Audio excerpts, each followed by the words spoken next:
Muslims, like Christians and Jews, consider themselves spiritual descendants of Abraham. 1.5 billion people in this world are Muslims. 250 million of them are Arabs, and over 1.2 billion are non-Arabs. There are Chinese Muslims, European Muslims, American Muslims, Latino Muslims. 1 out of every 5 people in this world is a Muslim, which is enough reason to learn about Islam. It is important to realize that Islam is not just a religion, but it is a complete, comprehensive way of life. It's not something that we only do on Fridays, but it carries over into our workplace, our families, our communities, and our friends. Linguistically, in the Arabic language, the word Islam comes from the root word salama.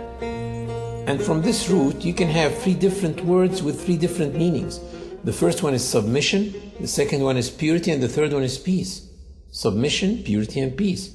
Surprisingly, the word Islam Islamically carries those 3 meanings.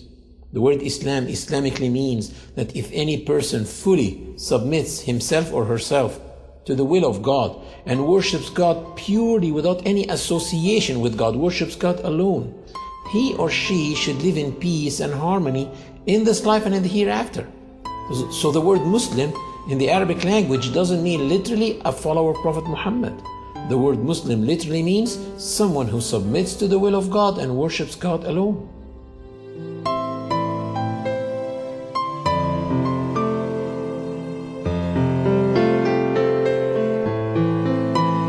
Muslims feel they are in harmony with the universe because the Quran mentioned several times that everything around them is submitting to the law of God and worshiping Him, while they are also worshiping and submitting to God. Do you not see that Allah is the one who is praised by all those who are in the heavens and in the earth? The very birds praise Him as they wing their flight. Each one knows its prayers and how to praise Him, and Allah has full knowledge of all their actions. The Quran stresses on the point of living in a worshiping universe, wherein every single being worships God in its own way, which may not be comprehended by man.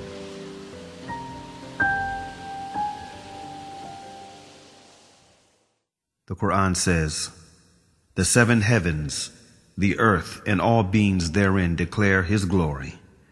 There is not a single thing that glorifies Him with His praise, but you do not comprehend their hymns of His glory." These verses become very inspiring for me when I hear the birds twittering early morning or at sunset. I say, oh my God, can this be their 2 prescribed times of prayer?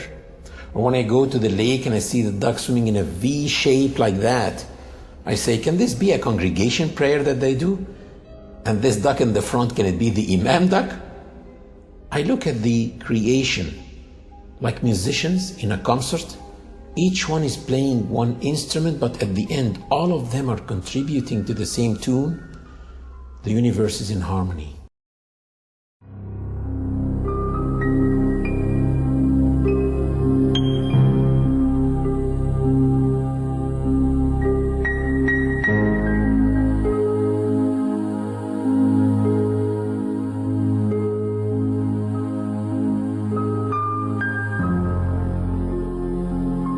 One of the really amazing things about Islam, and what caused me as a young man in North America to accept it as a way of life, is not only does Islam encourage us to accept the existence of our Creator, but also it pushes us to look into His creation, at the variance in colors and languages and cultures, and respect the power of this divine force through His creation. One of the most basic facts in Islam and most important beliefs is that there is a Creator. And one of the ways of recognizing His existence and mightiness is by studying creation. The Creator said to those who believe and those who do not believe in the Quran, "In the creation of the heavens and the earth, and in the alternation of the night and the day, there are signs for people of understanding."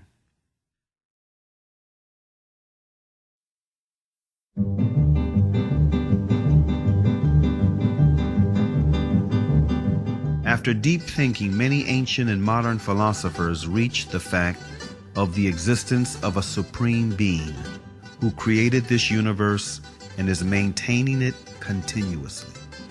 Aristotle, an ancient Greek philosopher and student of Plato, tried to demonstrate this fact, saying, "We hold, then, that the God is a living being, eternal, most good, and therefore life and a continuous eternal existence belong to the God, for that is what the God is." If people look around them, they will see the intelligent design everywhere and in their own selves. Take the eye as an example.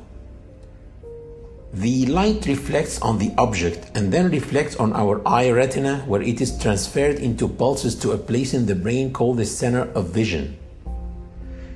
And it is probably one of the darkest places in the human body because it is completely insulated from light. It never saw the light. And all the images that we view in our lives are formed in this part of the body, the center of vision. We see all these bright, sharp, true three-dimensional images in this part of the body, while thousands and thousands of engineers in TV factories are trying to come up with an image as sharp, bright, and clear, but still they cannot. And if someone claimed that TVs that we have at home just came by chance, atoms accumulated and made those TVs, no one will believe it. But still, some people believe that the vision system came by chance.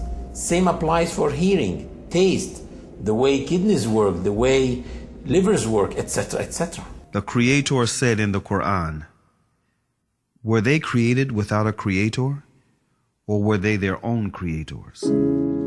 René Descartes, a noted French philosopher and one of the most influential thinkers of modern times, was led to belief in God through doubt. He doubted that there is God, but doubt meant to him that he thinks, which in turn meant that he exists, which therefore meant that he was created.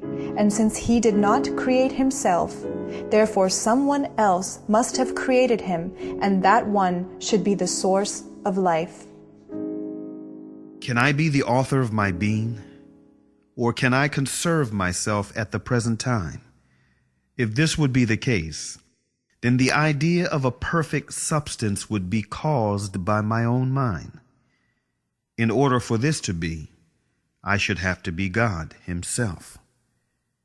As this, I am clearly not. Infinity is before finitude. Immanuel Kant, one of the most influential thinkers of modern times, who is regarded as the last major philosopher of the Age of Enlightenment, was impressed by all the variations, numerations, and synchronizations in this world that make the existence of an omnipotent supreme being a fact. This present world presents to us so immeasurable a stage of variety, order, fitness, and beauty. Whether we follow it up in the infinity of space or in its unlimited division, that even with the little knowledge which our poor understanding has been able to gather, all language, with regard to so many inconceivable wonders, loses its vigor, all the numbers their power of measuring, and all our thoughts their necessary determinations, so that our judgment of the whole is lost in a speechless but all the more eloquent astonishment.